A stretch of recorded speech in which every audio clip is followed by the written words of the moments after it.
Osmania university కళాశాల వద్ద ప్రభుత్వ విప్ వేములవాడ ఎమ్మెల్యే ఆది శ్రీనివాస్ పుట్టినరోజు వేడుకలను OU JAC chairman Kothapalli Tirupati ఆధ్వర్యంలో ఘనంగా నిర్వహించారు. ఓయూలో పనిచేసే కార్మికులకు పండ్లు పంపిణీ చేశారు. అనంతరం ఆర్ట్స్ కళాశాల ఆవరణలో మొక్కలు నాటారు. తిరుపతి మాట్లాడుతూ ఆది శ్రీనివాస్ రానున్న రోజుల్లో మరింత ఉన్నతమైన పదవులు అధిరోహించాలని కొత్తపల్లి తిరుపతి ఆశాభావం వ్యక్తం చేశారు. శ్రీనివాస్ రాజన్న సిరిసిల్ల జిల్లాలో పుట్టడం ఆ ప్రాంత ప్రజలు చేసుకున్న అదృష్టమన్నారు.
సెప్టెంబర్ 18 నాడు మన వేములవాడ ఎమ్మెల్యే మరియు ప్రభుత్వ విప్పు ఆది సీనన్న గారి బర్త్డే సెలబ్రేషన్ మన ఉస్మాన్ యూనివర్సిటీలో ఘనంగా నిర్వహించడం జరిగింది.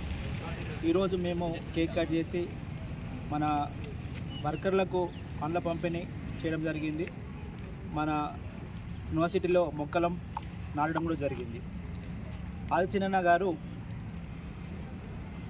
మన రాజన్న సిరిసిల్లలో పుట్టి ఒక 15 సంవత్సరాలు 20 సంవత్సరాలు కష్టపడి పేద ప్రజల కోసము కొట్లాడి పేద ప్రజల ఇంట్లో ఒక పెద్దన్నగా 10 సమస్య ఉంటే వెళ్ళి వాళ్ళకు మంచి చెడు చూసుకునే మన ఆది సీనన్న లక్ష్మి గోవింద్ అనే మన పుణ్య దంపతులకు జన్మించి మన వేములవాడ రాజన్న ఆశీస్సులతోని మన వేములవాడ మరియు రాజన్న సిరిసిల్ల జిల్లా మరియు తెలంగాణ రాష్ట్రంలో ఉన్న పేద ప్రజలకు అందరికీ ఒక దిక్సూచిగా ఈరోజు ఉన్నాడు.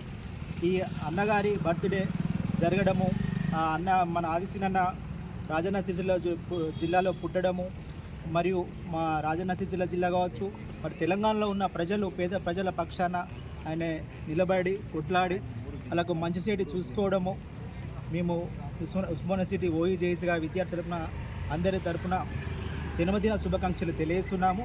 ఇలాంటి పుట్టినరోజులు ఎన్నో జరుపుకోవాలని ఇంకా పెద్ద స్థాయికి పోవాలని నేను కోరుకుంటున్నాను. జై తెలంగాణ, జోహార్.